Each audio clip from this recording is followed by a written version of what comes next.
السلام علیکم ورحمۃ اللہ وبرکاتہ، نحمدہ ونصلی علی رسولہ الکریم، اما بعد فاعوذ باللہ من الشیطان الرجیم، بسم اللہ الرحمن الرحیم، رب اشرح لی صدری ویسر لی امری واحلل عقدۃ من لسانی یفقہوا قولی۔ فکیف، پھر کس طرح؟ کیف کلمہ استفہام ہے۔ استفہام کس کو کہتے ہیں؟ سوال، اور یہاں تعظیم یا تعجب کے لیے استعمال ہوا ہے۔ جیسے آپ کہتے ہیں نا کس طرح، تو ایک ہوتا ہے جاننے کی کوشش کرنا، اچھا یہ کام کس طرح کرتے ہیں، اور ایک کہتے ہیں یہ کس طرح ہو سکتا ہے۔ اس میں فرق ہے نا، یہ کس طرح کرتے ہیں یہ آپ کچھ جاننے کے لیے کہہ رہے ہیں، اور یہ کس طرح ہو سکتا ہے یہ کس کے لیے؟ تعجب کے لیے۔ تو یہاں کیفا کس لیے استعمال ہوا؟ تعجب کے لیے یا پھر تعظیم کے لیے۔ تعظیم کا کیا مطلب ہے؟ بہت بڑی بات ہے، اور اس کو ایکسپریس کس طرح کرتے ہیں ہم عام طور پہ اردو میں؟ کس طرح ہوگا، کیا گزرے گی، کیا بنے گا۔ تو یہاں پر بیسیکلی تعجب سے بھی زیادہ تعظیم ہے کہ بہت بڑا دن ہے، بہت بڑی بات ہے جو آگے ہو رہی ہے۔ اذا جب کب؟ قیامت کے دن، یعنی کیا بنے گی جب، یعنی قیامت کے دن جئنا ہم لائیں گے، من کل امت ہر امت میں سے، بشہیدن ایک گواہ، ہر امت میں سے ایک گواہ لایا جائے گا قیامت کے دن جو فیصلے کا دن ہے، اور وہ گواہ آ کر اپنی امت کے بارے میں گواہی دے گا کہ میں نے ان کو پیغام پہنچا دیا تھا۔ تو وہ سین کیا سین ہوگا، وہ منظر کیا منظر ہوگا جب پیغمبر اپنی امتوں کے بارے میں یہ گواہی دے رہے ہوں گے کہ ہم نے تو حق ادا کر دیا تھا، میسج کنوے کر دیا تھا۔ اور امت کا لفظ بھی کئی معنوں میں استعمال ہوتا ہے۔ امت کا معنی دین بھی کیا گیا ہے، قرآن پاک میں امت کا لفظ دین کے لیے بھی استعمال ہوتا ہے۔ وَإِنَّ هَذِهِ أُمَّتُكُمْ أُمَّةً وَاحِدَةً، اور یہ تمہاری امت ایک ہی امت ہے، یعنی کیا معنی؟ تمہارا دین ایک ہی دین ہے، یعنی اول سے آخر آدم سے محمد صلی اللہ علیہ وسلم تک ایک ہی دین ہے۔ اسی طرح امت کا لفظ جو ہے وہ گروہ کے لیے بھی استعمال ہوا ہے، جیسے کہ یہاں پر اس آیت میں، اور سورۃ القصص میں بھی آتا ہے وجد علیہ امۃ من الناس یسقون۔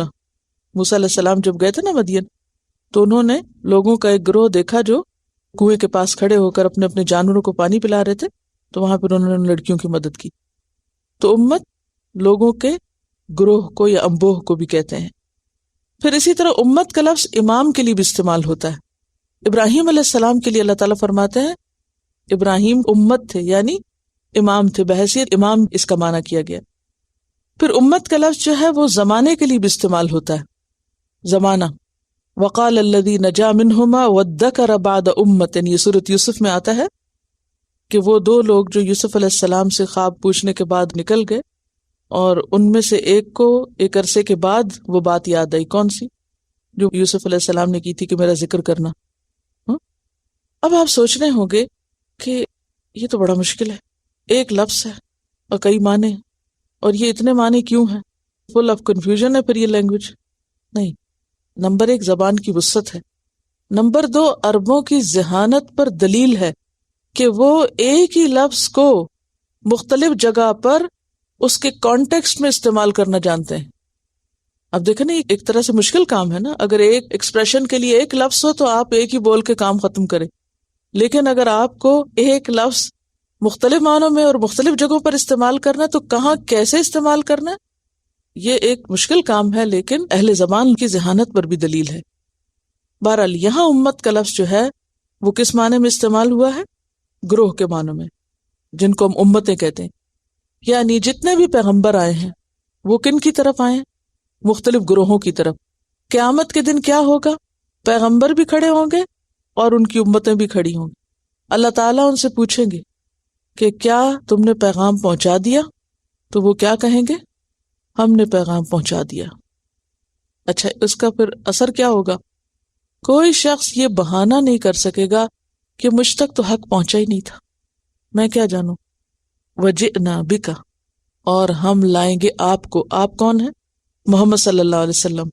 آپ کو بھی لائیں گے یعنی گواہ بنا کر. علی ہؤلاء، ان لوگوں پر. کن لوگوں پر؟ امت محمد صلی اللہ علیہ وسلم پر. شہیدن، گواہ بنا کر.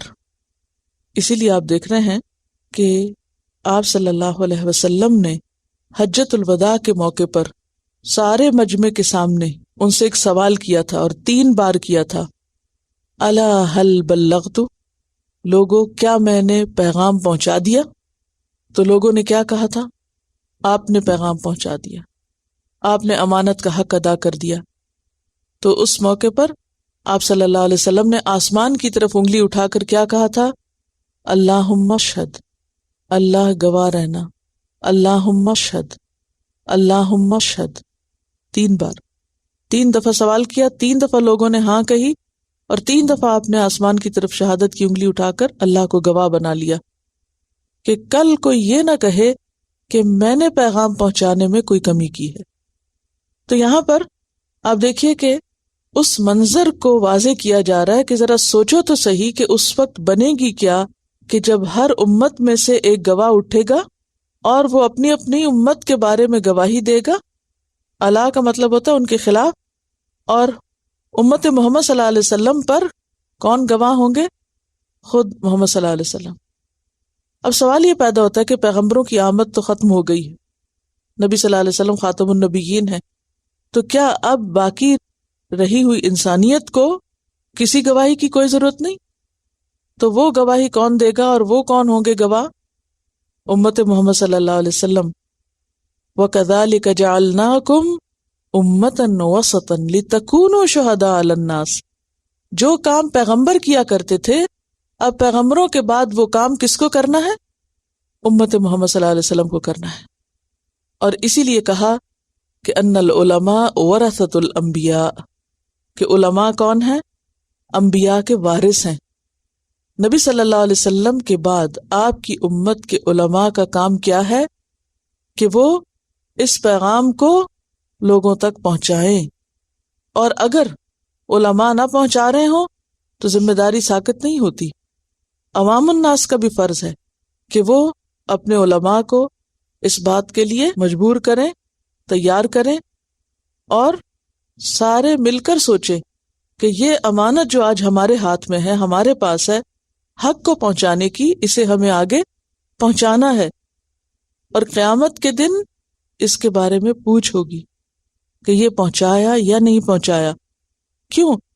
اس پیغام کا، حق کا پہنچانا اتنا ضروری کیوں ہے؟ لوگوں کی نجات کا انحصار اس پر ہے. لوگوں کے حساب اور ان کی معاد اور ان کے انجام کا انحصار اس پر ہے. کس پر؟ ان کے پاس حق پہنچا یا نہیں پہنچا، اور پہنچا تو انہوں نے قبول کیا یا نہیں کیا. کیونکہ اگر پہنچا اور قبول انہوں نے نہیں کیا تو ذمہ دار کون ہوں گے؟ وہ خود ہوں گے. اور اگر پہنچانے والوں نے پہنچایا ہی نہیں تو پھر ذمہ دار کون ہوں گے؟ پہنچانے والے. آپ کو معلوم ہے کہ اس آیت پر ایک بار نبی صلی اللہ علیہ وسلم کس قدر روئے تھے. ایک دفعہ آپ صلی اللہ علیہ وسلم نے حضرت عبداللہ بن مسعود سے کہا تھا کہ تم مجھے قرآن سناؤ. تو وہ کہنے لگے کہ یا رسول اللہ صلی اللہ علیہ وسلم، میں آپ کو قرآن سناؤں؟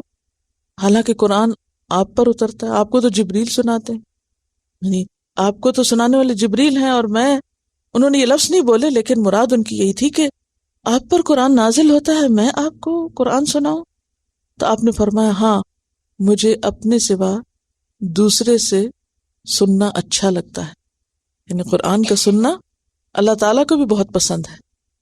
آپ کو معلوم ہے کہ اللہ تعالیٰ کسی آواز پر اس طرح کان نہیں لگاتا. حدیث میں آتا ہے جس طرح نبی کی اس آواز پر جب وہ قرآن پڑھ رہا ہوتا ہے، کیونکہ سب سے زیادہ سمجھ کر اور دل کے ساتھ اور اچھے آواز کے ساتھ اور حق ادا کرتے ہوئے کون پڑھتا ہے قرآن کو؟ جو نبی ہے وہ پڑھتا ہے. پھر اس کے بعد جو قرآن کو جانتے ہیں، سمجھتے ہیں، کیونکہ وہ پھر کس طرح پڑھتے ہیں؟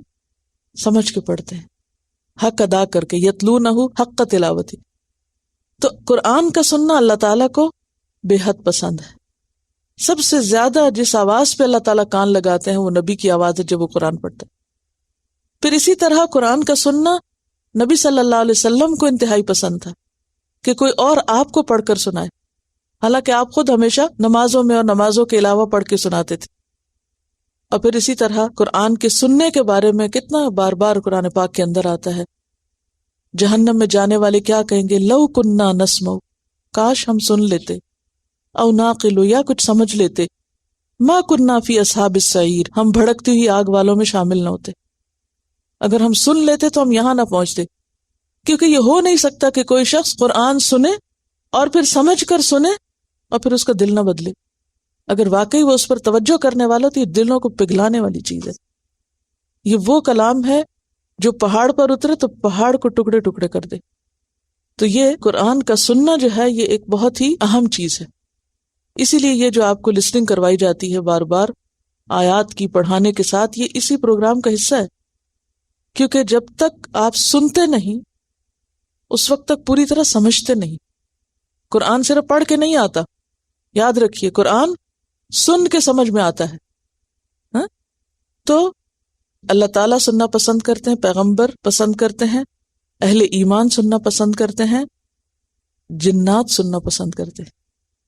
جب جنوں کے ایک گروہ نے قرآن سنا تھا تو انہوں نے واپس جا کے اپنی قوم کے پاس کیا کہا، انا سمعنا قرآنا عجبا یہدی الی الرشد فآمنا بہ، کہ ہم نے ایک بہت عجیب کلام سنا ہے جو ہدایت کی طرف لوگوں کو بلاتا ہے، یہدی الی الرشد فآمنا بہ، ہم تو اس کو وہی مان گئے، سنتے ہی ایمان لے آئے۔ تو قرآن کا سننا ہدایت کا ذریعہ بھی بنتا ہے۔ مریم جمیلہ نے سب سے پہلے کیا سنا تھا؟ قرآن کی تلاوت سنی تھی۔ اسی طرح بہت سے لوگ، جیسے قاری باسط کی تلاوت بہت اچھی تھی، 60s میں بہت شہرت، اب تو خیر بہت سارے قراء آ گئے ہیں اور بہت سی قسم کی قراتیں اویلیبل ہیں، لیکن ابتدا میں صرف قاری باسط ہی کی ہوتی تھی۔ تو بہت سے لوگ صرف ان کی قراءت سن کے مسلمان ہوئے تھے، حالانکہ وہ سمجھتے نہیں تھے کہ کیا کہا جا رہا ہے، یہ اتنی مؤثر چیز ہے۔ تو بہرحال حضرت عبداللہ بن مسعود نے سورۃ النساء پڑھنا شروع کر دی، اور جب وہ اس آیت پر پہنچے تو آپ صلی اللہ علیہ وسلم رو رہے تھے، اور پھر آپ نے فرمایا حسبک، بس اتنا ہی کافی ہے، اس سے آگے نہیں، کیونکہ آپ برداشت نہ کر سکے اس آیت کو۔ فَكَيْفَ إِذَا جِئْنَا مِن كُلِّ أُمَّةٍ بِشَهِيدٍ، اس وقت ہوگا کیا جب ہر امت کا گواہ موجود ہوگا اور حساب ہو رہا ہوگا، اور ہر امت کے خلاف گواہی دی جا رہی ہوگی، اور ان لوگوں پر ہم آپ کو گواہ بنا کے۔ تو یہ جو گواہی کا فریضہ ہے یہ بڑا سخت فریضہ ہے، گواہی دینا آسان کام نہیں۔ عام چھوٹی موٹے روزمرہ کے واقعات میں بھی اگر کوئی آپ کو بلائے ذرا ادھر آؤ گواہی دو، تم نے دیکھی تھی فلاں چیز، تو کیا ہوتا ہے؟ انسان ایک دم گھبرا جاتا ہے۔ گواہی دینا ایک مشکل کام ہے، اور پھر حق کی گواہی دینا۔ حق کی گواہی کیا ہے؟ اس پیغام کو لوگوں تک پہنچانا، ورنہ قیامت کے دن لوگ پکڑیں گے آپ کو، تو کہیں گے ان کے پاس تھا قرآن، انہوں نے ہمیں تو بتایا ہی کچھ نہیں۔ کیونکہ پیغمبر کے بعد پیغمبر کی امت پر گواہی کا فریضہ ہے۔ اور پھر کیا ہوگا اس دن جب یہ سب ہو رہا ہوگا؟ یومئذ یود الذین کفروا، اس دن تمنا کریں گے، چاہیں گے وہ لوگ جنہوں نے کفر کیا۔ یودو کا کیا معنی؟ تمنا کرنا، محبت سے بھی آگے کا درجہ ہے۔ ایک ہوتا ہے نا چاہنا، اور ایک ہوتا ہے بہت زیادہ چاہنا، بہت شدت سے چاہیں گے، یہ معنی ہے۔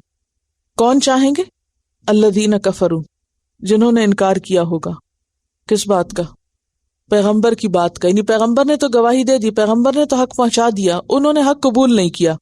یعنی جب میدان حشر میں اللہ تعالیٰ تمام امتوں اور ان کے پیغمبروں کو جمع کر کے پیغمبروں سے گواہی دلوائے گا کہ انہوں نے لوگوں کو دین کا پیغام پہنچا دیا تھا، اور اسی طرح آپ صلی اللہ علیہ وسلم بھی یہ گواہی دیں گے، تو اس دن وہ سارے لوگ جنہوں نے آپ کا پیغام سن کے نہ دیا، آپ کے پیغام کا انکار کیا، وہ کیا چاہیں گے؟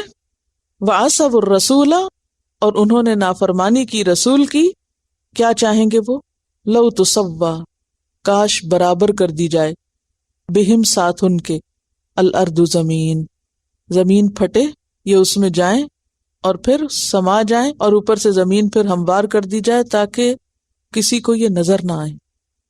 انسان وہاں جا چھپنا چاہے گا کہ جہاں سے وہ دیکھا نہ جا سکے.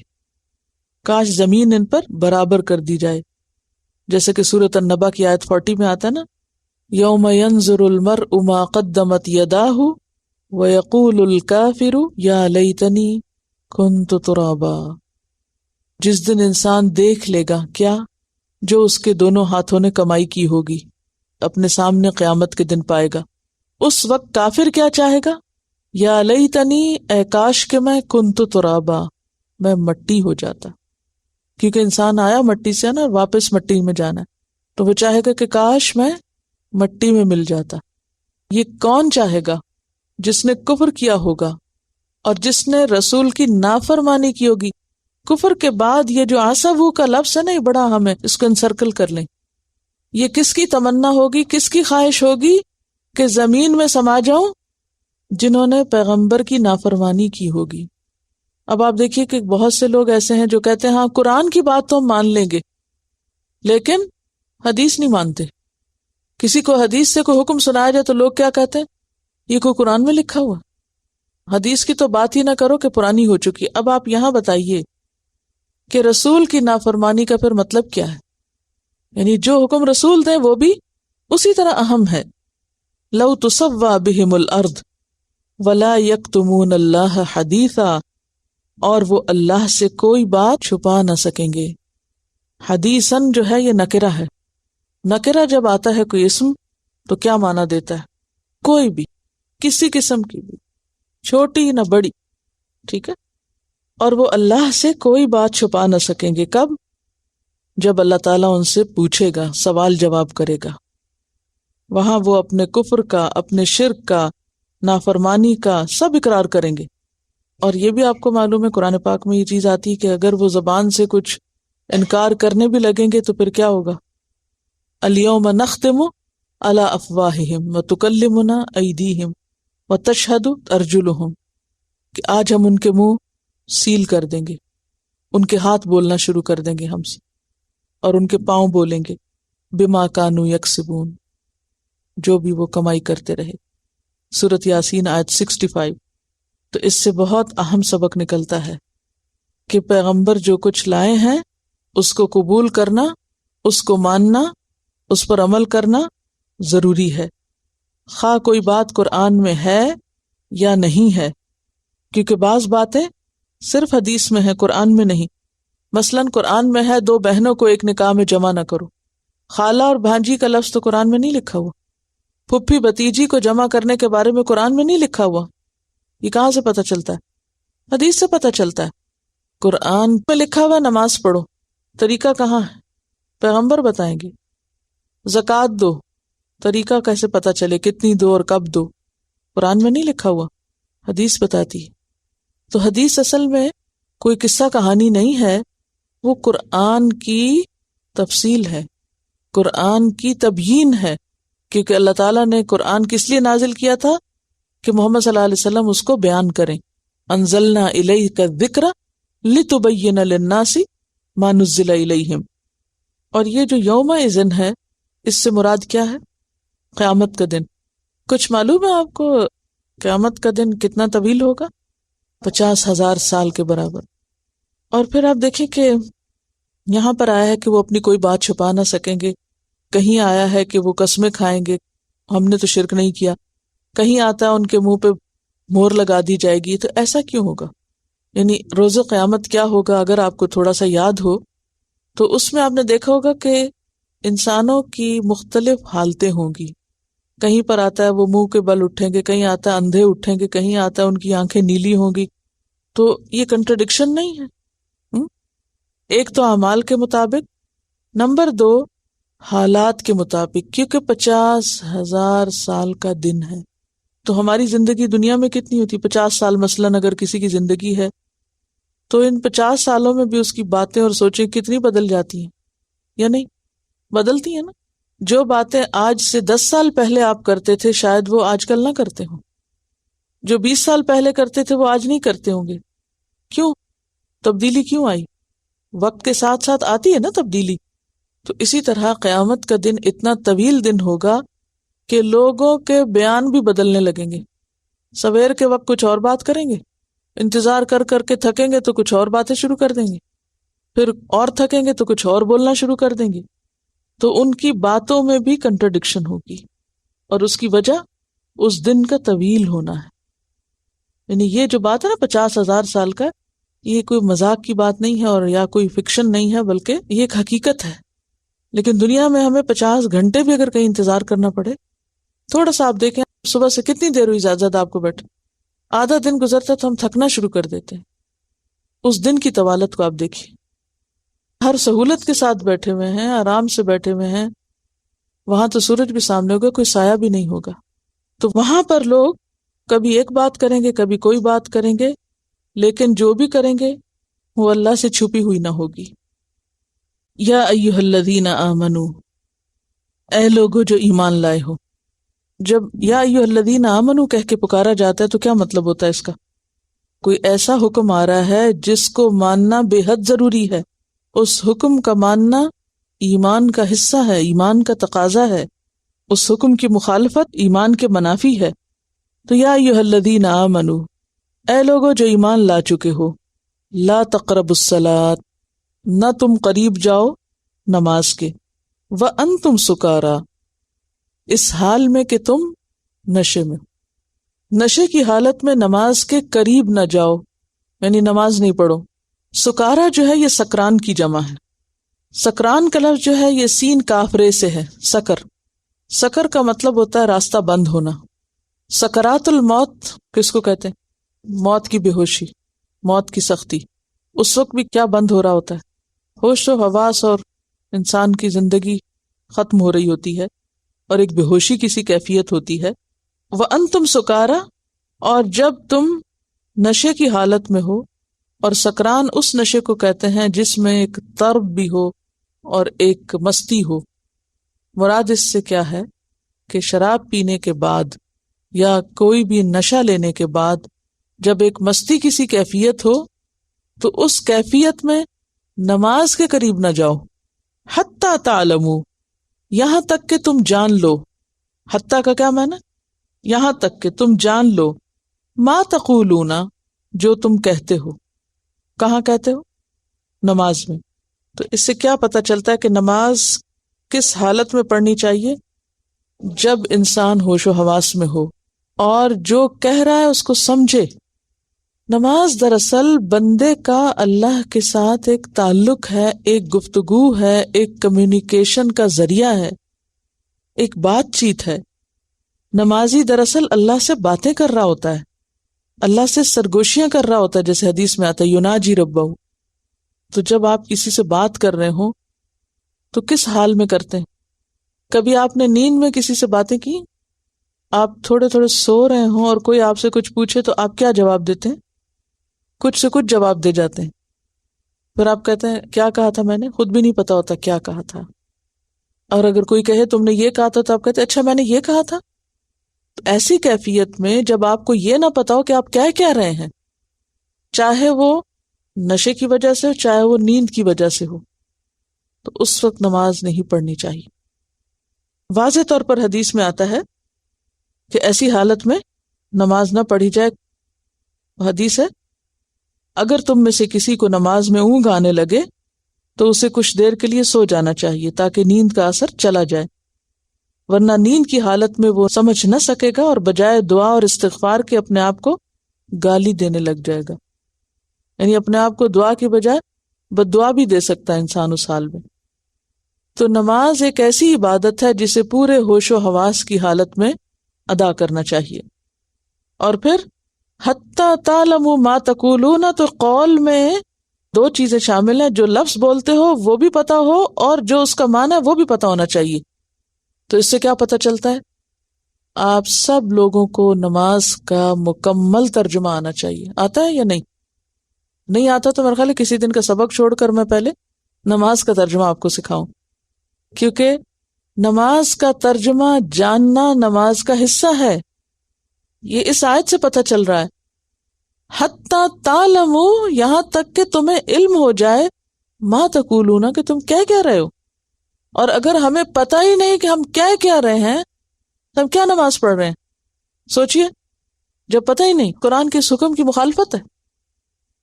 اور ہماری اکثریت مسلمانوں کی آج کیسی نمازیں پڑھ رہی، بے سوچی سمجھی، پتہ ہی نہیں کیا کہہ رہے ہیں نماز میں، بیٹھ کے کیا کہہ رہے ہیں، کھڑے ہو کے کیا کہہ رہے ہیں، ہاتھ باندھ کے کیا کہہ رہے ہیں، رکوع میں کیا کہہ رہے ہیں، کچھ پتہ نہیں. تو کس قدر ضروری ہے کہ نماز کا ترجمہ لوگوں کو سکھایا جائے. اچھا، اگر آپ اپنا ایک ہوم ورک لکھ لیں کہ کسی ایک کو نماز کا ترجمہ سکھانا ہے، کسی کو سکھا دیں، چاہے کسی کو فون پہ سکھا دیں، اپنی کسی دوست کو سکھا دیں، کسی بچے کو سکھا دیں، کسی بڑے کو سکھا دیں، اپنے ہسبینڈ کو سکھا دیں، اگر نہیں آتا کسی کو بھی سکھا دیں نماز کا ترجمہ.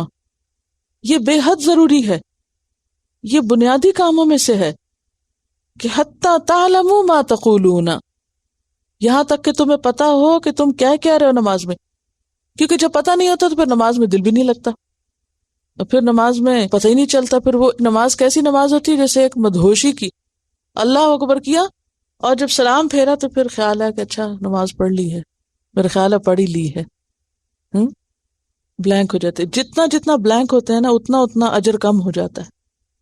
یہ میں نہیں کہہ رہی، حدیث میں آتا ہے لک من صلاتک ما عقلت منها، تمہارا نماز میں بس اتنا حصہ ہے جو تم نے اس کو سمجھا.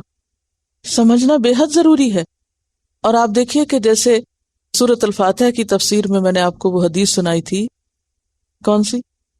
کہ جب بندہ الحمدللہ رب العالمین کہتا ہے تو اللہ تعالیٰ کیا فرماتا ہے؟ حمدنی عبدی، میرے بندے نے میری حمد و ثنا کی. بندہ کہتا ہے الحمدللہ رب العالمین، اللہ تعالیٰ جواب دے رہا ہوتا ہے. This is a communication, two way communication ہوتی ہے، اور ہمیں پتہ نہیں ہوتا ہم نے کیا کہا. تو ذرا رک کے کہیں تو حال بہتر ہو جائے گا. پھر اس کے بعد الرحمن الرحیم، اثنا علی عبدی، میرے بندے نے میری ثنا کی. مالک یوم الدین، مجدنی عبدی، میرے بندے نے میری بزرگی بیان کی. ایاک نعبد و ایاک نستعین، یہ کیا ہے؟ میرے بندے اور میرے درمیان ہے، یعنی آدھا آدھا. اور پھر اہدنا الصراط المستقیم، میرے بندے کے لیے وہ ہے جو وہ مجھ سے مانگتا ہے. اب جب ہمیں پتہ ہی نہیں ہم مانگ کیا رہے ہیں، اور نہ وہاں کہیں ٹھہرتے ہیں اور نہ رکتے ہیں، اور آنکھیں بھی بند کر لیتے ہیں ساتھ آرام کرنے کے لیے. نماز میں آنکھیں نہیں بند کرنی چاہیے، نماز میں آنکھیں کھول کے پڑھنی چاہیے، اور سجدے کی جگہ پر نگاہ ہونی چاہیے.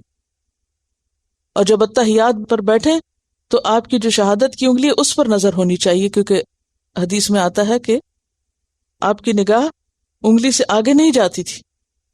تو ہم نماز بھی پڑھ رہے تھے اور سب ادھر ادھر بھی دیکھ رہے ہوتے ہیں، یا پھر آنکھیں بند کر کے آرام کر رہے ہوتے ہیں. جس وقت وہ پوری ہو جاتی پھر آنکھیں کھول لیتے ہیں، پوری مدہوشی سے باہر نکلے. چلیے وہ تو ایک نیچرل سی چیز ہے نا، سوچتے سوچتے آپ نے تھوڑی دیر کے لیے کی، لیکن مستقل ایک عادت بنا لینا اور ایک بہانہ. بہت سے لوگ بہانہ کرتے نہیں، جب ہم آنکھیں بند کرتے ہیں تو ہمیں زیادہ سمجھ آتا ہے، ورنہ ہمارا دھیان ادھر ادھر ہو جاتا ہے. اب آپ خود سوچیں، کسی انسان سے آپ بات کر رہے ہو آنکھیں بند کر کے، وہ سنے گا آپ کی بات؟ کتنا ایٹیکیٹس کے خلاف ہے. اصل میں یہ سب خود ساختہ طریقے ہیں، خود ساختہ لاجک جو ہم دیتے ہیں، اور دوسرا پہلو نہیں دیکھتے نا. تو اب آتے تو پڑھ چکی ہیں ہم سب کو ہی خراب، کیونکہ بچپن سے کسی نے چیک ہی نہیں رکھا کہ ہم کر کیا رہے ہیں. تو ان کو کانشیسلی تھوڑا تھوڑا بدلنے کی ضرورت. ایٹ لیسٹ غلطی کو غلطی مان تو لینا چاہیے نا، کہ نہیں؟ توبہ کس کے لیے؟ جو اپنی غلطی پر اصرار نہیں کرتے. جب بات پتہ چل جاتی ہے تو کہتے ہیں ہاں ٹھیک ہے، ہم اپنے آپ کو تبدیل کر لیتے ہیں. اچھا، تو یا ایھا الذین آمنوا لا تقربوا الصلاۃ وانتم سکارى حتی تعلموا ما تقولون. بیسیکلی یہ آیت نازل ہوئی ہے شراب کے بارے میں، اور صرف شراب نہیں بلکہ حدیث میں آتا ہے کل مسکر خمر و کل خمر حرام. کل مسکر خمر، ہر نشاور چیز خمر ہے، اور کل خمر حرام، ہر خمر یعنی شراب ہو یا کوئی بھی نشاور چیز وہ پھر حرام بھی ہے. کئی لوگ کہتے ہیں نا شراب کے لیے حرام کا لفظ کہاں آیا؟ تو حدیث میں واضح طور پر آیا کل مسکر خمر و کل خمر حرام، یعنی نص سے ثابت ہے شراب کا حرام ہونا. لوگ دین جانتے نہیں ہیں اور پھر خود سے فیصلے دینے لگتے ہیں بغیر جانے. اچھا، نبی صلی اللہ علیہ وسلم کے زمانے میں خمر پر 4 مراحل گزرے. پہلا مرحلہ کون سا تھا؟ جب اس کی اجازت تھی یا رخصت تھی، اباحت کا۔ ایک وقت تھا نا کہ جب ایمان والے بھی شراب پی سکتے تھے، ٹھیک ہے، اباحت۔ پھر اس کے بعد کیا ہوا؟ اس کو چھوڑنے کی ترغیب ہے، یہ نہیں کہا گیا چھوڑ دو، کیا کہا؟ اوقات نماز میں نہیں تم نشے کی حالت میں ہو، کیونکہ کسی ایمان والے کے لیے ممکن نہیں تھا کہ وہ نماز چھوڑ دے اور شراب کے نشے میں دھت رہے۔ وہ کیا کرتے تھے کہ اب اس کا دھیان رکھنے لگے تھے کہ نماز کے قریب نہیں پینی۔ اب آٹومیٹیکلی کیا ہوا؟ کوانٹٹی کم ہو گئی، تھوڑے سے تیار ہو گئے۔ پہلا حکم آیا کہ اس میں کچھ فائدے بھی ہیں اور کچھ نقصان بھی ہیں۔ پھر آیا کہ نماز کے اوقات میں نہیں پیو۔ پھر آیا نہی مطلق کہ اب تم اس کے قریب بھی نہ جاؤ۔ انما الخمر والمیسر والانصاب والازلام رجس من عمل الشیطان، یہ شیطانی کاموں میں سے، فاجتنبوہ، یعنی مطلقاً حرمت آ گئی۔ دوبارہ سے اس کو دیکھ لیں۔ پہلا مرحلہ جس میں رخصت یا اجازت تھی، دوسرا مرحلہ جس میں اس کے کچھ فائدے اور کچھ نقصان بتائے گئے، تیسرا مرحلہ اوقات نماز میں پینے پہ پابندی لگا دی گئی، چوتھا مرحلہ جب مطلقاً نہیں آ گئی کہ اب نہ نماز کے اوقات میں اور نہ ہی کسی اور وقت میں کہیں بھی نہیں پی سکتے۔ تو یا ایھا الذین آمنوا لا تقربوا الصلاۃ وانتم سکارى حتی تعلموا ما تقولون ولا جنبا، ولا جنبن میں واو جو ہے نا یہ عطف کا ہے، یعنی اس کا تعلق کس سے ہے؟ لا تقربوا الصلاۃ سے، یعنی لا تقربوا الصلاۃ نمبر 1 وانتم سکارى اور نمبر 2 ولا جنبن، سمجھ گئے؟ اور اس حالت میں بھی نماز کے قریب نہ جاؤ جب تم جنبی ہو۔ جنبن کس کی جمع ہے؟ جنبی کی۔ جنبی جنب سے ہے، وہ صاحب بالجنب پیچھے پڑا، ٹھیک ہے؟ اور مراد اس سے کیا؟ حالت جنابت۔ حالت جنابت میں نماز کے قریب نہ جاؤ۔ جنابت کی حالت کون سی حالت ہے؟ جب انسان کے اوپر غسل فرض ہوتا ہے۔ اور غسل کب فرض ہوتا ہے؟ شوہر اور بیوی کے تعلق سے اور حیض اور نفاس کی وجہ سے۔ ولا جنبن، اور نہ حالت جنابت میں، الا عابری سبیل، مگر یہ کہ عبور کرنے والے ہو راستے کو۔ عابری کس سے ہے؟ عبور کرنے سے، گزرنا۔ سبیل راستہ، تو مراد کون ہے؟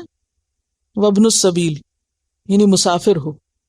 حتی تغتسلوا، یہاں تک کہ تم غسل کر لو۔ تو اصل میں یوں تھا ولا جنوبن حتی تغتسلوا، جیسے کیا تھا؟ لا تقربوا الصلاۃ وانتم سکارى حتی تعلموا، تو یہاں کیا؟ ولا جنوبن حتی تغتسلوا، حالت جنابت میں نماز نہ پڑھو جب تک کہ غسل نہ کر لو، ٹھیک ہے؟ سوائے اس کے کہ تم مسافر ہو، اس صورت میں نہانے کی بجائے تیمم کر سکتے ہو، یہ مراد ہے، ٹھیک؟ اچھا، اب یہاں پر حالت جنابت کا ذکر کیا جا رہا ہے جس میں انسان پر غسل فرض ہوتا ہے، تو براہ کرم نماز نبوی پیج 52 لکھیے اپنے پاس۔ نماز نبوی پیج 52، 53، 54، اس میں جنابت کے احکام ہیں۔ کس کے احکام ہیں؟ جنابت کے۔ کیا مطلب؟ وہ 4 حالتیں جن میں انسان نہائے بغیر نماز نہیں پڑھ سکتا، اور اگر نہانے کے لیے پانی نہ ہو یا بیمار ہو تو اس کو تیمم کرنا ہوتا ہے، ٹھیک ہے؟ اب یہ آپ کو کیا کرنا ہے؟ پڑھنا۔ اچھا، پڑھنے میں آپ کو کرنا یہ ہے کہ پڑھنے کے بعد جو بات اس میں سے سمجھ نہ آئے وہ لکھ کر سوال کر لینا ہے، ٹھیک ہے؟ بہت سادہ اور آسان چیزیں ہیں، میرے خیال ہے کہ انٹرنیٹ پہ یہ اویلیبل بھی ہے۔ اگر آپ کو مزید سمجھنے میں کچھ دقت ہے یا عربی پڑھنے میں یا عبارت میں، تو آپ کیا کر سکتے ہیں؟ اس حصے کو کھول کے سن بھی سکتے ہیں، ڈیٹیل میں اس کو جان سکتے ہیں۔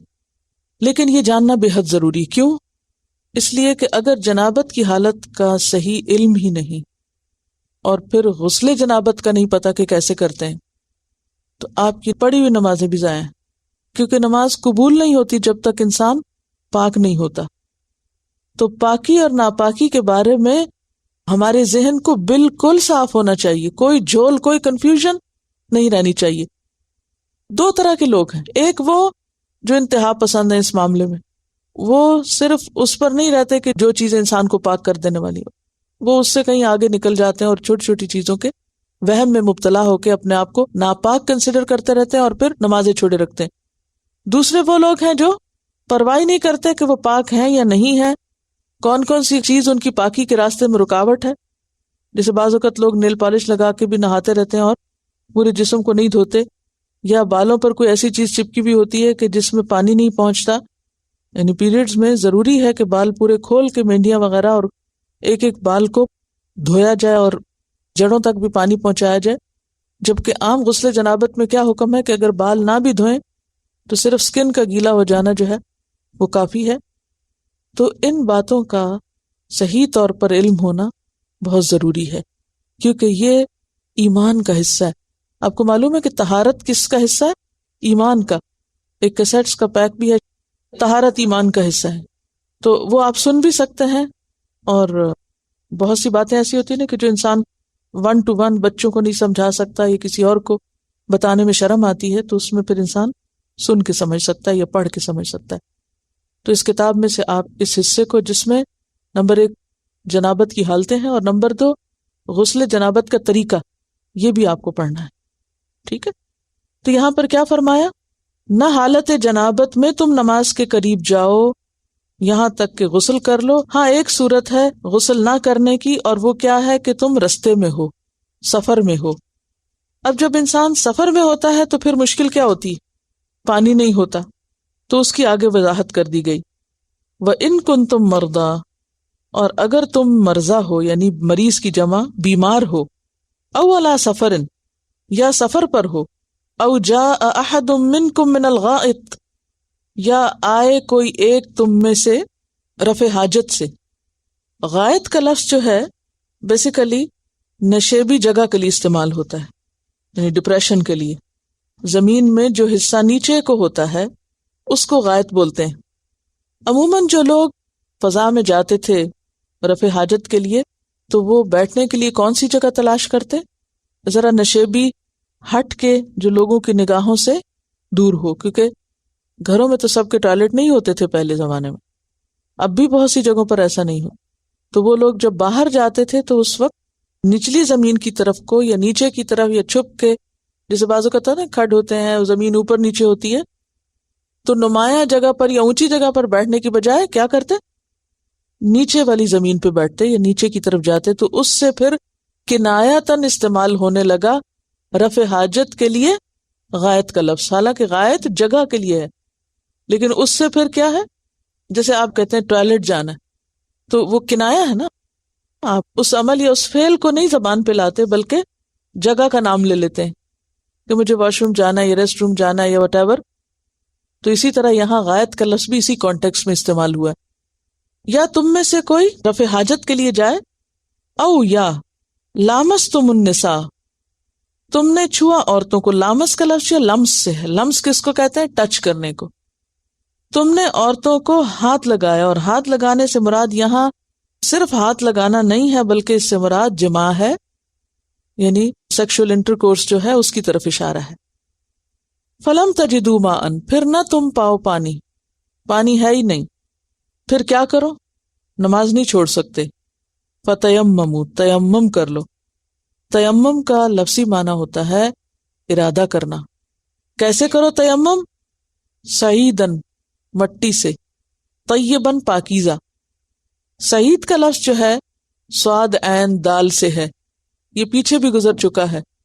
کہاں؟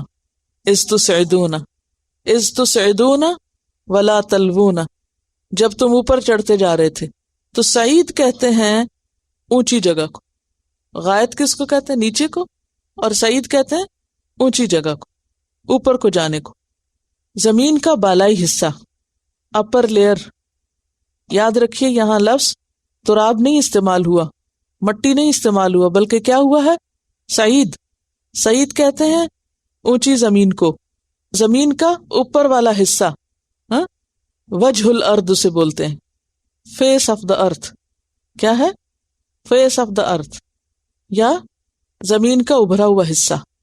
اسی لیے اس بارے میں دو رائے پائی جاتی ہیں کہ کیا صرف مٹی یا ڈسٹ سے تیمم ہوگا، یا ہر وہ چیز جو زمین کا حصہ ہے، چاہے وہ پتھر ہے، چاہے وہ چونا ہے، چاہے وہ سرما ہے، چاہے وہ عقیق ہے، ریت ہے، راکھ نہیں ریت. تو ان سب چیزوں سے بھی بعض علماء کہتے ہیں کہ تیمم ہو سکتا ہے. بعض نے اس سے مراد صرف ڈسٹ لی ہے، اور بعض نے کہا نہیں، چونکہ زمین کا اوپر والا حصہ کہا گیا، تو اگر زمین کے اوپر والے حصے میں کوئی بھی آپ کو پیبل یا اینٹ یا پتھر یا ریت یا چونا کوئی بھی چیز آپ کو نظر آئے تو آپ اس سے تیمم کر سکتے ہیں. سرما کا کہتے ہوئے میں مسکرائی تھی، آپ کو شاید سرمے کا پتہ ہی نہیں ہے کہ کیا ہے. سرمے سے تیمم کریں گے تو کیا ہوگا؟ آپ لوگ غور سے نہیں سنتے نا، اس لیے انجوائے بھی نہیں کرتے. اوکے، کیونکہ وہ زمین سے ہی نکلتا ہے نا، جہاز سے تھوڑی گرتا ہے. فَتَيَمَّمُوا صَعِيدًا طَيِّبًا، تو تم کیا کرو؟ پاک مٹی سے تیمم کر لو، پاک مٹی کا ارادہ کر لو. اچھا، اس میں کرنا کیا ہوگا؟ فَامْسَحُوا، پھر مسح کرو، بِوُجُوهِكُمْ، اپنے چہروں کا. تو تیمم میں پہلے چہرہ، وَأَيْدِيكُمْ، اور ہاتھوں کا. تو طریقہ کیا ہوگا؟ زمین پہ ہاتھ مار کے پہلے چہرے پر اور پھر ہاتھ پر. اور ایدی ید کو کہتے ہیں. ید کہاں تک ہوتا ہے؟ جیسے ہاتھ کا پہنچا جس کو کہتے ہیں، ہاتھ کے گٹے جس کو بولتے ہیں نا، یہاں تک ہاتھ ہوتا ہے. ہاتھ کونی تک نہیں ہوتا. دلیل دیجیے. اب وضو جب آپ کرتے ہیں، کیونکہ بعض لوگ نا پوری بازو کرتے ہیں تیمم جیسے وضو کرتے ہیں، لیکن قرآن کیا کہتا ہے؟ ہاتھوں پر بس، چہرے اور ہاتھ ہیں یہاں تک. دلیل چاہتی ہوں آپ سے کہ ہاتھ اتنے ہی ہوتے ہیں، یہاں تک نہیں. وضو پہ کیسے قیاس کریں گے؟ کیونکہ وضو میں تو کہا گیا الی المرافق، وہاں تو مرافق کا لفظ آتا ہے، کوہنیوں کا لفظ آتا ہے، لیکن یہاں تیمم کے لیے کوہنی کا لفظ نہیں آ رہا. قرآن پاک میں آتا ہے کہ چور مرد ہو یا عورت کیا کرو؟ ہاتھ کاٹ دو. کہاں تک کاٹتے ہیں؟ کونی تک نہیں نا، کہاں تک؟ تو یہ اس کی دلیل ہے کہ ہاتھ صرف اتنی جگہ کو کہا جاتا ہے، ٹھیک ہے، جہاں ہاتھ کا جوڑ شروع ہوتا ہے نا وہاں تک، ٹھیک ہے، یعنی جہاں سے بازو اور ہاتھ باہم ملتے ہیں بس یہاں تک تیمم کرنا ہوگا، ٹھیک ہے. کف، ہتھیلی جس کو بولتے ہیں، بازو نہیں، کیونکہ وضو میں بازو دھونے کا حکم ہے. اور اس کی دلیل کیا ہے؟ الی المرافق، یہاں تک جاؤ، لیکن تیمم میں صرف ہاتھوں کی بات ہے. فَامْسَحُوا بِوُجُوهِكُمْ، اور وضو میں آپ دیکھیں کیا کرتے ہیں؟ پہلے ہاتھ دھوتے ہیں پھر چہرہ دھوتے ہیں، لیکن تیمم میں پہلے چہرہ اور پھر ہاتھ کا ذکر ہے. اچھا، مسند احمد کی حدیث ہے جس میں نبی صلی اللہ علیہ وسلم کے تیمم کا طریقہ لکھا ہوا ہے، اور بخاری اور مسلم کی حدیث میں بھی ہے کہ آپ صلی اللہ علیہ وسلم نے کیا کیا؟ ایک بار دونوں ہاتھ زمین پہ مارے اور پھر ہتھیلیوں اور چہرے کا تیمم کیا. مسند احمد کی روایت میں ہے کہ آپ نے ایک ہی ضربہ سے، ضربہ کہتے ہیں ایک دفعہ ہاتھ مارنے کو، اس کو مارا، پھونک ماری ہاتھ پہ، کیونکہ اصل مقصد مٹی ملنا نہیں تھا بلکہ مٹی کو چھونا تھا، اور کچھ لگی رہ جاتی ہے ہاتھ سے اگر آپ پھونک مار بھی دیں. اور پھر چہرے اور ہاتھ کو آپ نے کر لیا، اور ایک دفعہ ہی کافی، تین دفعہ نہیں. تو اس میں آپ دیکھیے کہ تیمم کا بھی آپ کو پڑھنا ہوگا. نماز نبوی صفحہ نمبر 80 پر تیمم کا بیان ہے، پیج 80 پر، اور اس میں آپ تیمم کا طریقہ پڑھیے.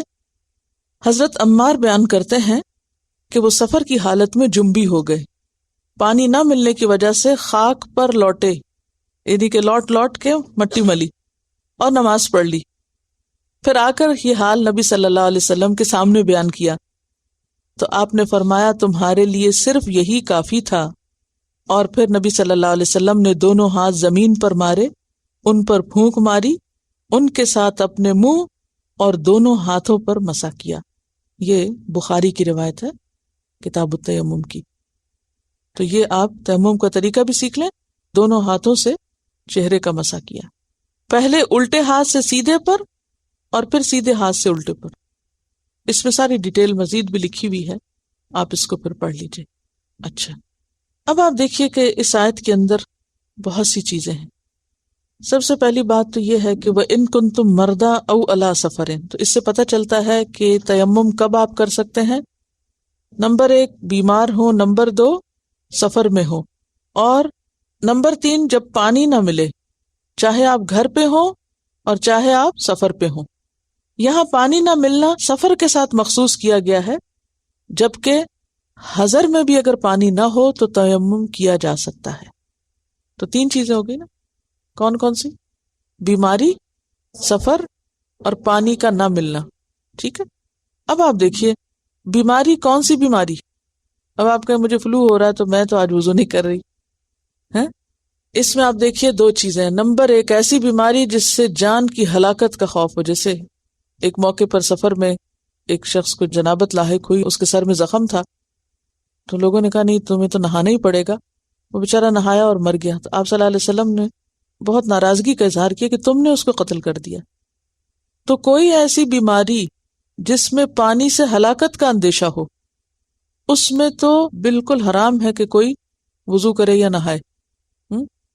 نمبر 2 ایسی بیماری جس میں پانی کے استعمال سے مرض میں اضافہ ہو، تکلیف میں اضافہ ہو، پانی تکلیف دہ ہو یا پھر پانی کا استعمال تکلیف دہ ہو، جیسے زخم ہو جاتا ہے، کٹ لگ جاتا ہے۔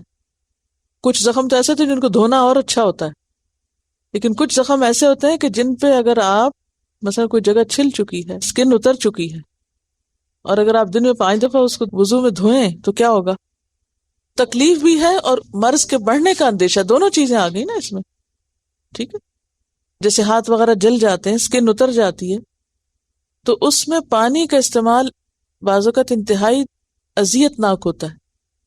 تو ایسی کوئی بھی بیماری جس میں پانی تکلیف میں اضافہ کرے یا بیماری کو بڑھائے، تو اس میں کیا کرنا ہوگا؟ تیمم کرنا ہوگا۔ اچھا، پھر یہ ہے کہ تیمم جنابت سے پاک ہونے کے لیے بھی ہے اور تیمم حدث سے پاک ہونے کے لیے بھی ہے، یعنی وضو نہ ہو تو بھی تیمم کفایت کرے گا، اور غسل کی ضرورت ہو تو بھی تیمم کفایت کرے گا، ٹھیک ہے۔ یعنی اگر کسی کو نہانے کی ضرورت ہے اور نماز کا وقت آ گیا تو وہ کیا کرے گا؟ نہیں سمجھ آیا؟ نہانے کی ضرورت ہے مگر بیمار ہے یا پانی نہیں ہے اور نماز کا وقت آ گیا تو نماز چھوڑ دے گا؟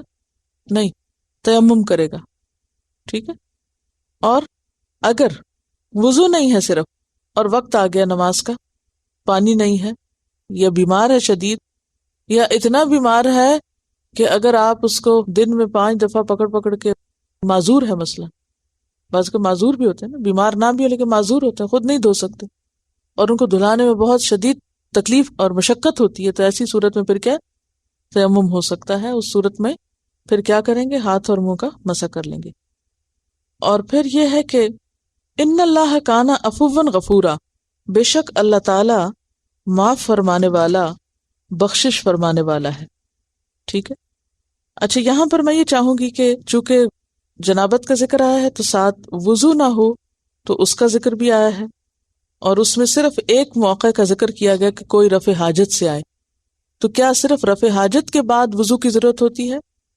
بول و براز کے علاوہ بھی کچھ مواقع ایسے ہوتے ہیں کہ جن سے وضو کی ضرورت ہوتی ہے، تو نواقض وضو کا باب پڑھنا بھی ضروری ہے۔ نواقض وضو کیا ہیں؟ وہ چیزیں جو وضو توڑ دیتی ہیں، ٹھیک ہے، وہ چیزیں جو وضو توڑ دیتی ہیں ان کو نواقض وضو کہتے ہیں۔ اور پیج 77، کیونکہ نبی صلی اللہ علیہ وسلم نے فرمایا کہ وضو کے بغیر نماز قبول نہیں کی جاتی۔ ایک اور حدیث میں آتا ہے جس شخص کا وضو ٹوٹ جائے جب تک وہ وضو نہ کرے اللہ تعالیٰ اس کی نماز قبول نہیں کرتا۔ اب وہ کون سی چیزیں ہیں جو وضو کو توڑتی ہیں؟ اس میں انشاءاللہ تفصیل تو آپ یہاں پڑھیں گے، لیکن میں ایک عام قاعدہ بتا دوں کہ سب سے بڑا نواقض وضو ہے ما یخرج من سبیلین، انسان کے اخراجات کے 2 راستے جو ہیں بول و براز کے، اس میں سے کچھ بھی نکلے، خواہ پیشاب ہو، خواہ براز ہو، خواہ ہوا ہو، خواہ خون ہو یا کوئی اور مادہ ہو، منی ہو یا مزی ہو یا وٹ ایور، کچھ بھی جو اگلے اور پچھلے راستے سے نکلتا ہے اس سے وضو باقی نہیں رہتا، خواہ لکوریا ہو، خواہ شہوت سے نکلے خواہ اس کے بغیر نکلے، ہاں؟ سوائے اس کے کہ انسان ایسی بیماری میں مبتلا ہو کہ جس میں وہ کنٹرول ہی نہ کر سکے. بعض لوگوں کو پیشاب کنٹرول نہیں ہوتا، وہ کیا کریں؟ وضو کرے، اس وقت پاک کپڑا پہنے، نماز شروع کر دیں. دوران نماز اگر قطرے ٹپکتے بھی رہتے ہیں تو اس کی نماز ہو جائے گی، اس کا وضو نہیں ٹوٹے گا.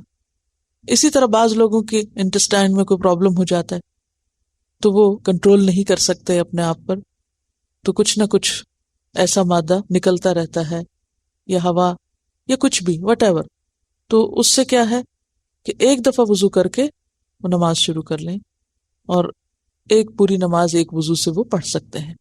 اس میں اگر بیچ میں پانی ٹپک گیا، کوئی نجاست ٹپک گئی، جسم سے نکل گئی، یا بعض لوگوں کو بیگ لگ جاتا ہے تو اس میں کو پتہ بھی نہیں ہوتا کہ ان کے جسم سے کیا باہر آ رہا ہے، تو موٹا سا ایک اصول یاد رکھیں، جو کچھ سبیلین سے نکلتا ہے، ٹھیک ہے، چاہے وہ لکوڈ ہے یا سالڈ ہے یا گیس ہے وٹ ایور، اس سے وضو نہیں رہتا، چاہے وہ بلڈ ہے یا صرف واٹری ڈسچارج ہے یا اسٹکی ڈسچارج ہے، شہوت سے ہے یا بغیر شہوت کے ہے، جو بھی سبیلین سے نکلے گا وہ وضو ختم کر دے گا.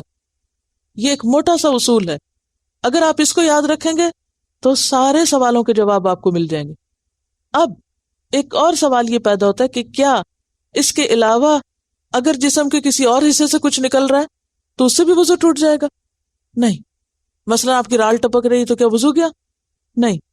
آپ دودھ پلا رہے ہیں بچے کو، کیونکہ بعض لوگ سوال کرتے ہیں کہ بچے کو دودھ پلانے سے وضو رہتا ہے، کوئی حرج نہیں، آپ دودھ پلائیں جتنا چاہیں، اس سے وضو نہیں ٹوٹتا. آپ کو فلو ہو گیا، آپ کے ناک سے کچھ نکل رہا ہے، آپ کو وضو نہیں ٹوٹتا. آپ رو رہے ہیں، آنسو ہے، وضو نہیں ٹوٹتا. آپ کو پسینہ آ رہا ہے، وضو نہیں ٹوٹتا. چوٹ لگی، خون نکل آیا، وضو نہیں ٹوٹتا. ٹھیک ہے. اب یہ جو مسئلہ میں نے آخری بتایا نا، یہ اختلافی مسئلہ ہے، اس میں دو رائے پائی جاتی ہیں. ایک رائے یہ ہے کہ جی خون کہیں سے بھی نکلے گا تو وضو ٹوٹ جائے گا. دوسری رائے یہ ہے کہ نہیں. صحابہ کرام کے عمل سے یہ بات پتہ چلتی ہے کہ حضرت عمر رضی اللہ تعالیٰ عنہ کو نماز کی حالت میں جب آپ پہ وار ہوا تھا، تیر لگا تھا یا تلوار جس سے بھی، تو آپ کے جسم سے خون نکل رہا تھا اور آپ نے نماز نہیں توڑی. اسی طرح اور صحابہ کے عمل سے بھی یہ بات پتہ چلتی ہے کہ خون کا نکلنا، مثلاً آپ نے وضو کیا، آپ آ کے کھڑے ہوئے، کسی نے کوئی بات کی، کہتے وہ دیکھو آپ کے دانت سے پتہ نہیں کیا کچھ نکل رہا ہے، خون. بعضوں کا پائیوری کے مرض ہوتی ہے نا، دانتوں سے بلیڈنگ ہوتی ہے بعض لوگوں کو، تو وہ بات بھی کر رہے ہوتے ہیں تو بعض اوقات کچھ نہ کچھ خون نکل آتا ہے. اب او ہو اچھا میرا تو وضو ٹوٹ گیا، پھر وہ گئے وضو کرنے. نہیں، اگر آپ ٹشو سے منہ کو صاف کر لیتے ہیں یا اسپٹ کر دیتے ہیں یا کلی کر لیتے ہیں خالی، تو اس سے بھی آپ کا وضو باقی رہتا ہے. ٹھیک ہے. ناخن کاٹنے سے بھی وضو نہیں ٹوٹتا. ٹھیک ہے. نامحرم کے سامنے بال ننگے کرنا ایک الگ گناہ ضرور ہے مگر اس سے وضو نہیں ٹوٹتا. ٹھیک ہے. قے یا نقصیر آنے سے وضو ٹوٹ جانے والی روایت کو جو بلوغ المرام اور ابن ماجہ میں ہے، امام احمد اور دیگر محدثین نے ضعیف کہا ہے، بلکہ اس سلسلے کی تمام روایات سخت ضعیف ہیں. لہذا برات اصلیہ پر عمل کرتے ہوئے یہ کہا جا سکتا ہے کہ خون نکلنے سے وضو فاسد نہیں ہوتا. اس کی تائید اس واقعے سے بھی ہوتی ہے جو غزوہ ذات الرقاع میں پیش آیا، جب ایک انصاری صحابی رات کو نماز پڑھ رہے تھے، کسی دشمن نے ان پر 3 تیر چلائے جس کی وجہ سے وہ سخت زخمی ہو گئے، ان کے جسم سے خون بہنے لگا، مگر اس کے باوجود وہ اپنی نماز میں مشغول رہے. اس سے صحابہ کے ایمان کا حال بھی آپ دیکھیں کہ ہمیں تو اگر ذرا سی کوئی چیز چھپ جائے تو ہم سب سے پہلے نماز توڑیں. تو اس سے پتہ چلتا ہے کہ تھوڑی بہت کہہ کے آنے سے یا کوئی وہ جیسے گلچھی سی ہوتی ہے کچھ، اس سے وضو نہیں جاتا. چلیے اب ایک سوال میرا آپ سے ہے، آپ مجھے بتائیے کہ مٹی سے تیمم کا حکم کیوں ہے؟ مٹی ایک طرح کی اینٹی بائیوٹک ہے، جس طرح اینٹی بائیوٹک آپ کے جسم کی صفائی کرتے ہیں، جرمز کو کل کرتے ہیں، اسی طرح مٹی بھی کیا کرتی ہے، اس کے اندر ایسے بیکٹیریاز ہیں کہ جو آپ کے جسم کو یا آپ کی سکن کو صاف کرتے ہیں. آپ کو معلوم ہے اب بھی دیہاتوں میں جن لوگوں کے پاس صابن نہیں ہوتا وہ لوگ مٹی کی دیوار پہ ہی ہاتھ مل کے ہاتھ دھو رہے ہوتے ہیں، اور وہ آپ کے صابن سے زیادہ بہتر ہے. اور آپ کو معلوم ہے کتا جب کسی برتن میں منہ ڈال جائے تو اس کے لیے کیا حکم ہے؟ 7 دفعہ دھونا لازم ہے، اس میں 1 دفعہ مٹی سے دھونا لازم ہے، کیونکہ مٹی جو ہے وہ پاک کرنے والی ہے. یہ ایک ریسرچ ہے، ماسکو کی ایک یونیورسٹی ہے، یونیورسٹی آف آئیڈاہو، IDAHO. اس میں انہوں نے فلاسفی آف ڈرٹ کے بارے میں کچھ ریسرچ بتائی ہوئی ہے. یہ ڈاکٹورل اسٹوڈنٹ ہیں جنہوں نے یہ ریسرچ کی ہے، اور اس کو آپ اس پہ دیکھ سکتے ہیں www.newfarm.org. ٹھیک ہے، آپ خود بھی اس پہ دیکھ لیجئے، لیکن میں آپ کو خلاصہ تھوڑا سا بتا دیتی ہوں مٹی کے بارے میں. ہمارا ماحول 3 چیزوں سے بنا ہوا ہے: ہوا، پانی اور مٹی. ان میں سے مٹی کو عام طور پر انتہائی ناپاک یا گندا سمجھا جاتا ہے. اگر ناپاک نہ بھی سمجھے تو اکثر لوگ ڈرٹ کو گندگی شمار کرتے ہیں. کیا کہتے ہیں؟ ڈرٹ سے پھر کیا کرتے ہیں؟ ہاتھ وغیرہ دھو کے، نہا کے صاف ستھرا اپنے آپ کو سمجھتے ہیں. پچھلے 100 سالوں سے مٹی کو بیماری کا منبع سمجھا گیا. یہ انسانی عقل اور انسانی تحقیق. اس پروسیس میں صفائی سے اتنی obsession ہو گئی کہ ہم لوگوں نے مٹی نہ گھر میں اور نہ ہی اپنے یارڈ میں اور نہ ہی کسی اور چیز میں برداشت کی. یعنی ہر چیز کو مٹی سے پاک کر دیا، نکال دیا مٹی کو اپنی زندگی سے. حالانکہ مٹی ہماری زندگی کا منبع ہے. ہم بنے مٹی سے اور واپس مٹی میں جانا ہے. اور اگر دیکھا جائے تو ہماری جو غذائیں ہیں وہ بھی مٹی ہی سے آتی ہیں. جتنے بیج ہیں وہ مٹی میں اگتے ہیں، اور انسان کی غذا وہیں سے آتی ہے. اور ساری زندہ چیزیں گل کے کہاں ختم ہوتی ہیں؟ واپس مٹی میں ملتی ہیں. الم نجعل الارض کفاتا احیاء و امواتا. کیا ہم نے زمین کو کافی چیز نہیں بنایا، زندوں کے لیے بھی اور مردوں کے لیے. مٹی کے اندر کئی ملین اقسام کی سپیشیز پائی جاتی ہیں. یہ اتنی چھوٹی اور مائنیوٹ ہوتی ہیں کہ ان کو کسی لیب میں کلچر نہیں کیا جا سکتا، یعنی ان کو بڑھا نہیں سکتے آپ. ایک چمچ بھری مٹی میں تقریباً 6 بلین آرگنزم پائے جاتے ہیں. ایک چمچ مٹی کے اندر 6 بلین آرگنزم. ان آرگنزمز کا کام اور انسانی معدے کے اندر پائے جانے والے آرگنزم کا کام ایک ہی ہے. جو کام آپ کا معدہ کرتا ہے نا ڈائجیشن کے لیے، وہ کام مٹی کرتی ہے باہر زمین پر. یعنی جتنے اندر ہیں اتنے ہی باہر ہیں. اسی لیے فوڈ یہاں جا کے ڈائجسٹ ہو جاتی ہے، اور اگر آپ زمین پہ چھوڑ دیں تو اس کے اندر ایسے کیمیکلز ہوتے ہیں کہ وہ واپس ایسے ہوتے ہیں جیسے ڈائجسٹ کر لی زمین نے. زمین ڈائجسٹ کر جاتی ہے نا ان چیزوں کو ایک طرح سے. یہ آرگینک چیزوں کو سمپل مالیکیولز میں بدل دیتے ہیں. کیا کرتے ہیں؟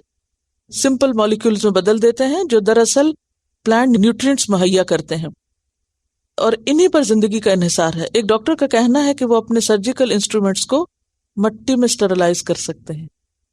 اسلام نے 1400 سال پہلے کہا تھا کہ کتے کے جراثیم سے اپنے برتن کو اسٹرلائز کرنے کے لیے مٹی استعمال کر لو، کیونکہ مٹی کے اندر پائے جانے والے آرگنزم جرمز کو ختم کر دیتے ہیں. کئی ریسرچ سے یہ بھی پتہ چلا ہے کہ بچے صفائی کرنے والے کیمیکل سے زیادہ آسانی سے استھما کا شکار ہوتے ہیں بنسبت گھر میں یا باہر پائی جانے والی مٹی سے ایکسپوز ہونے سے. یعنی ہمارے گھروں کے اندر جو کیمیکل یوز ہوتے ہیں وہ زیادہ استھما کا سبب ہیں بنسبت اس مٹی کے جو باہر ہے. جو بچے بچپن میں مٹی سے ایکسپوز ہو جاتے ہیں، یعنی مٹی میں کھیلتے ہیں، وہ ایک صحت مند امیون سسٹم ڈیولپ کرنے میں کامیاب ہو جاتے ہیں. ہمیں اس بات کا پتہ نہیں، لیکن میری والدہ یہ کہتی تھی کہ چھوڑو بچوں کو مٹی پہ، ہیلدی ہوں گے، کھیلیں اور ان کا امیون سسٹم جو ہے وہ ڈیولپ ہو. یہ کہہ رہے ہیں کہ ایسے پاٹس بھی یہاں بنے ہوئے ہیں کہ جن میں مٹی بھر کے گھروں کے اندر رکھا جاتا ہے تاکہ بچے اس کے اندر کھیلیں. آپ کو یاد ہوگا کہ بچپن میں اگر آپ لوگوں نے، ہمیں تو یاد ہے، بہت مٹی سے کھیلے ہیں، کھلونے بنانے مختلف طرح کے اور گھروندے بنانے. اور تو بچوں کا مٹی میں کھیلنا ان کے جسم میں اینٹی باڈی لیول کا بڑھانا، یعنی اینٹی باڈی لیول جو ہے وہ ان کا بڑھنا شروع ہو جاتا ہے جب وہ مٹی میں ایکسپوز ہوتے ہیں. تو پانی سب سے زیادہ پاک کرنے والا ہے، اور اس کے بعد مٹی پاک کرنے والی ہے. یعنی مٹی میں جب آپ تیمم کرتے ہیں تو پہلے تو ہم سمجھتے تھے نا تیمم صرف نفسیاتی تدبیر ہے، کیونکہ بہت سے لوگ آبجیکٹ کرتے تھے یہ کیا، پانی سے تو آپ نے دھویا، سب صاف ہوا، تو الٹا مٹی آپ نے مل لی تو آپ صاف کہاں سے ہوئے؟ تو پھر عموماً اسکالرس کیا جواب دیتے تھے کہ یہ ایک نفسیاتی تدبیر ہے کہ آپ کو ایک فیلنگ آتی ہے کہ آپ نے کچھ کیا. لیکن حقیقت میں دیکھا جائے تو وہ محض نفسیاتی تدبیر نہیں ہے، بلکہ اس سے آگے بڑھ کر وہ صاف بھی کرتی ہے آپ کے جسم کو جو جرمز وغیرہ لگ جاتے ہیں وہ اس وقتی طور پہ مٹی میں ملنے سے ان کی بھی صفائی. ابھی دیکھیں کہ جیسے وہ حدیث میں آتا ہے نا کہ اگر 10 سال بھی کسی کو پانی نہ ملے تو وہ تیمم کر سکتا ہے. تو اٹ مینس کہ اگر پانی نہیں ہے تو اس کے جسم پہ جو جرمز لگ رہے ہیں ادھر ادھر سے ان کو صاف بھی مٹی سے ہی کیا جائے گا. اگر آپ سبزیوں وغیرہ کا جو کچرا ہے اس کو مٹی میں ملا دیں تو کچھ عرصے کے بعد وہ بالکل فائن مٹی میں تبدیل ہو جاتا ہے اور یہ ایک بہترین کھاد بھی ہے کیونکہ سارے نیوٹرینٹس جو ہیں وہ اس میں مکس ہوتے ہیں جو سبزیوں کے ساتھ. اصل چیز ہے مٹی سے ٹچ کرنا. تو اگر گھاس کے اوپر ہے یا کار کے اوپر ڈسٹ پڑی ہوئی ہے یا پتوں پہ ہے یا کسی بھی چیز پر جہاں آپ کو ڈسٹ نظر آ رہی ہے تو اس پر آپ ہاتھ ماریں گے اور ڈسٹ لگ رہے تو ہو سکتا ہے. کھاد اگر تو نیچرل کھاد ہے یعنی پتے وتے جل کے مٹی بن گئے تو اس پہ تو ہو جائے گا, لیکن اگر کیمیکل کھاد ہے تو وہ نہیں. ٹھیک ہے نا. اگر وہ مٹی بن چکی ہے یعنی اصل چیز ہے مٹی, ڈسٹ. دیکھیے سعید کے لفظ کو آپ سمجھیے کہ زمین کی اوپر کی تہہ, اوپر کی تہہ میں جو کچھ ہے چاہے وہ پیبلز ہیں, مٹی ہے, ریت ہے, چونا ہے, وہ سب اس میں شامل ہے. ٹھیک ہے. انہوں نے جو بات کہی ہے کہ اگر انسان اپنے پرائیویٹ پارٹ کو ہاتھ لگاتا ہے تو اس سے بھی وضو ٹوٹ جاتا ہے. ایک حدیث میں ایسا آتا ہے, جبکہ دوسری حدیث میں آتا ہے کہ وہ تمہارے جسم کا ایک حصہ ہے. ٹھیک ہے. اچھا, اب دو مختلف طرح کی حدیثیں ہیں کہ ایک حدیث کہتی ہے کہ اگر آپ نے ہاتھ لگا لیا تو آپ کو وضو گیا, دوسری حدیث کہتی ہے وضو نہیں گیا.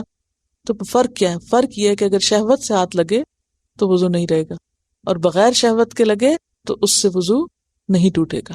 ٹھیک ہے. ایک سوال ہے کہ نشے کا ذکر جنابت کے ساتھ کیوں کیا گیا؟ یعنی ایک ہی آیت میں آپ دیکھیے کہ آیت ایک ہے اور ایک آیت میں دو چیزیں جمع کی گئی ہیں, ایک طرف نشہ اور دوسری طرف جنابت. کیوں؟ دونوں میں کیا مماثلت ہے؟ نشہ جو ہے وہ انسان کی ذہن کی نجاست ہے اور جنابت جو ہے وہ بدن کی نجاست ہے, اور دونوں کا ذکر پھر اکٹھا کر کے دونوں کو مفسد صلاۃ بتایا گیا کہ اس سے نماز نہیں ہوتی. وآخر دعوانا ان الحمد للہ رب العالمین. سبحانک اللہم وبحمدک نشہد ان لا الہ الا انت نستغفرک ونتوب الیک. السلام علیکم ورحمۃ اللہ وبرکاتہ.